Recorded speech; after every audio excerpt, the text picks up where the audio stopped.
Drea Humphrey here with Rebel News. We've covered a lot when it comes to the freedom movement in BC ever since the lockdown, but there's a new face in town. I'm here with two of the board members of the very new Canadian Voters Association.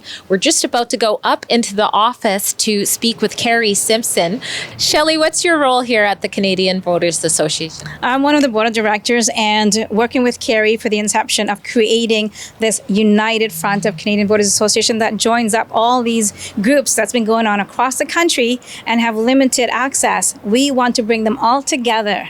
And so it's a united front, and it's going to be awesome, and it's going to be powerful, and the movement is going to get momentum. So I'm so excited to be on board. I'm so excited to be a board of director and working with Kari to get this thing off the floor and running. I like the excitement. And Denise, how about you? What's your role here? Honestly, I'm on the board of directors as well. And it is about getting the groups together. I mean, we've got some fabulous groups and the rallies and go. But you know what we need to be able to pull them together because there needs to be a solution. And I truly believe that 300K will be actually the solution for Canadians to get us out of what our government has put us in, and it's a nightmare. And we need to really wake up. And I believe that Kari Simpson and the 300K under the Canadian Voters Association will implement everybody together and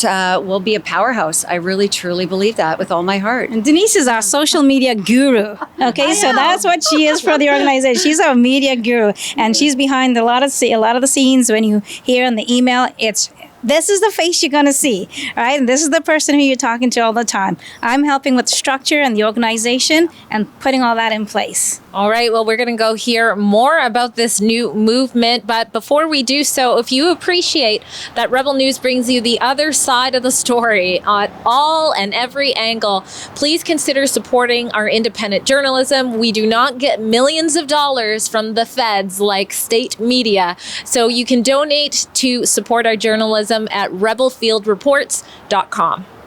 The cover of the BC Report magazine came out with me labeled as the most dangerous woman in BC, and for all the right reasons, though, not for any bad reasons. And it was a result of basically people power. It was everybody coming together. We had this ongoing tour of town hall meetings where people were just rallying. We had the NDP in power back then in 1997, and they were starting to introduce into the schools information that many parents found objectionable. And I remember telling Glenn Clark, who was premier at the time, I said, "You're committing political suicide if you think this is going to work." And one thing I've learned over all these years is you don't mess with the kids. When any government starts messing with the kids, it's game over. That seems to be a rallying cry for otherwise typically complacent people, especially here in British Columbia, to rally and rise up and say no more and exercise the ultimate power, because we the people have the ultimate power, and that's called our vote and our voice and our value as a consumer, if we want to use that as well. But when we get together, unite, and use that vote, we can make a difference. Our democracy still matters. Well, let's talk about getting together and who you're starting to get together with now. You've been making a splash in sort of the freedom protests kind of avenue recently. Ironically, 20 years ago, I started warning people about the Emergency Programs Act. That's a provincial statute brought in by our provincial government. And it's a statute that doesn't have a clear definition of what actually constitutes an emergency. Instead, government has given itself godlike autonomy without any accountability, and that's why they were able to lock you down. But there is a solution to that, and that is called proper leadership. Us people getting involved in the political protest. Now, I, like you, detest politics. But regrettably, democracy is the law of the land, but it's our law only if we exercise our rights within it. So what has brought you into this avenue right now? Why is it important for you to be a part of that movement?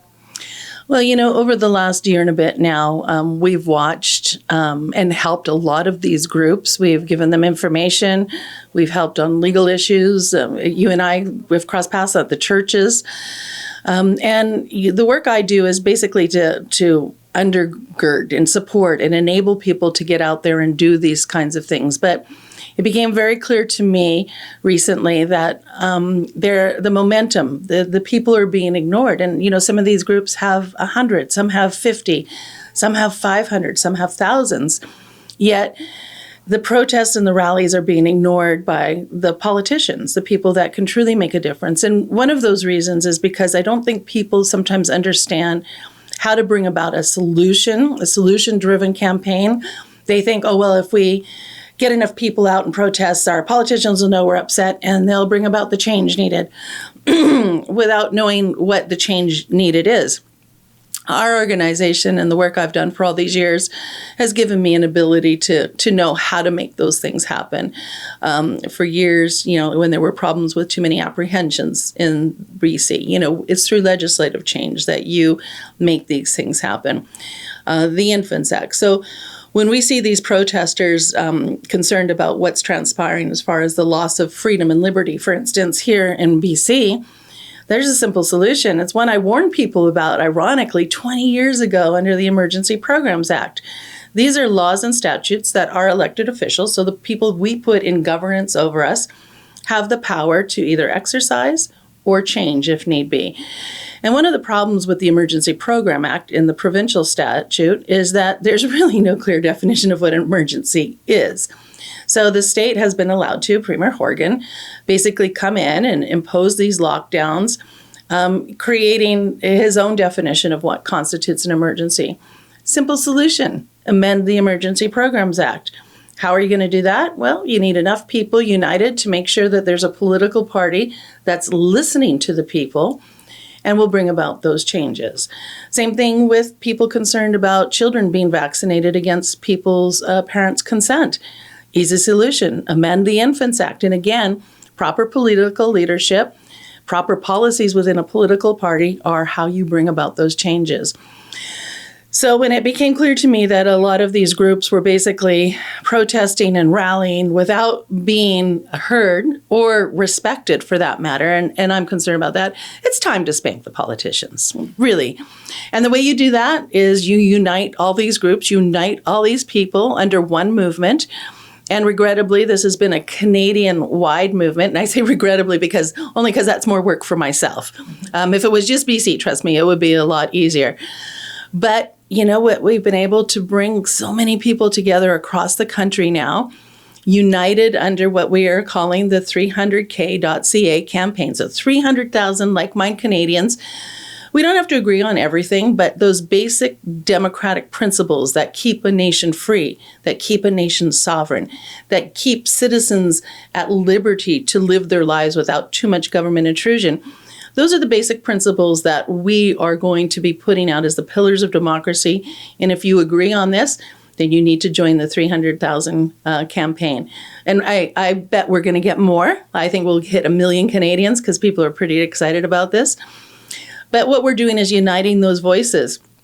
We're putting together the Canadian Voters Association that has agreed to now make voter guides. We will engage these political parties on whether or not they are protecting your rights, your freedoms. Are they a political party that will ensure government accountability is at our disposal? Judicial accountability.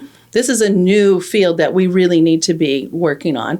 Many things that are transpiring in the courts now are of concern to Canadians. There's a lot of political playing going on in the judiciary, and it's time to stop that. So the 300k.ca campaign, you can go to 300k.ca, is about uniting those like-minded, logical, common sense thinking people who will no longer tolerate, a society that is, basically, mandated to be politically correct. It's worse than that now. We are politically constrained.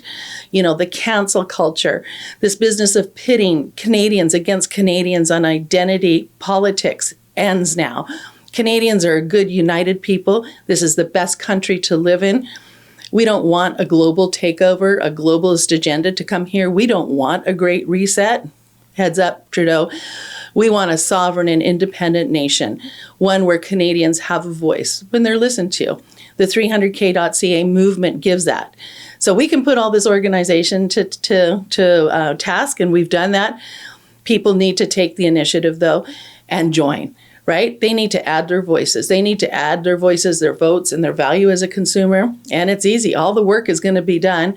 We are going to rate these political parties. People are going to be able to exercise their duty and responsibility in this democracy in a way that is productive and helpful to Canada to keep us prosperous and as a nation independent. Now, we hear a lot of rumors, and it seems like we're going to be heading into a snap election, and we can really count on maybe, 3 fingers, some of the politicians who have spoken out against some of the attacks and our infringement in the name of attacks and infringement in the name of COVID-19. Derek Sloan, for example, Maxime Bernier. Does 300k.ca stand with a particular politician or political group? And what's your thoughts on, Derek Sloan starting a new party and Maxime Bernier sort of in some ways being competition now? So as far as the political alliance of 300K or the Canadian Voters Association, we have a good saying. We'll help any political party who asks for it, and we'll take any political party to task who needs it. So if you don't uphold and meaningfully enact the policies and the protections that we see as it relates to freedom, government accountability, judicial accountability, intrusion into the family, citizenry, if you want to make policies around that, we will be here to help you. We will help you write those. We will help you promote those. We will help you get voters that will sign up to your political party to get those things. So on that front, we are nonpartisan, but we will also make sure that everybody is aware of the political parties and the leaders that are what I would say making decisions and moving in a direction that will protect our nation. That said, if a political party makes policies that are counterproductive to that add to the destruction and dismantling of this nation, those too will be made loud and clear. People will know where people stand on these issues. I think we're moving into an era where there's no longer sort of political right or left. Even the definitions of socialism, communism, democracy are all being rewritten. At this point, people are looking, are you building this nation, making us strong, keeping us free, or are you dismantling what is the jewel of the globe as far as a nation goes, our resources, our people, where we live. This is not for sale. Canada is not for sale or for giveaway. And so people are looking, are you there to protect us or are you there to dismantle us? That is going to be the question coming up, I think, not only in this election, but for the next probably 6-7 years at the municipal level, at the provincial level, and at the federal level. So the Canadian Voters Association definitely is looking at the issues from that lens. Derek Sloan, Maxime Bernier, both very good men, courageous men, leaders in the true sense. Does Derek Sloan need his own political party? Apparently he thinks so at this point. Maxime Bernier is continue on, and I actually had a chance to talk with Maxime about 300K, which was really fun. And he applauded the efforts of what the Canadian Voters Association is doing. And I should tell you, other politicians, political leaders, movers and shakers are flocking to this movement. They're calling me going, Kari, this is probably the only thing that's going to save Canada. And I agree. I think it's now or never kind of decision. So people do need to join up quickly. We can't just be dragging everybody along. Take initiative, people. But whether it's going to, I know the next question is going to be, is it going to split the vote? Those kinds of things. If a snap election is called, I can tell the people right now, the Canadian Voters Association will make a very clear and distinct announcement as to where the vote should go, because we will not tolerate a split vote. We will not tolerate putting into power anybody, once again, who is going to contribute to the dismantling, the deconstruction of Canada. We can't have that. The issues and the objectives that are before us are too serious. It's such a critical time now. So we will be taking a position. Which leader it will be, I don't know yet. We are certainly reaching out to all the political parties, hoping that somebody comes forward with, a clear intent, one that is just so overtly obvious that they're going to be working in the interest of our nation and Canadians that makes our job easy. But that's the optimist in me. I don't think it's going to be that way.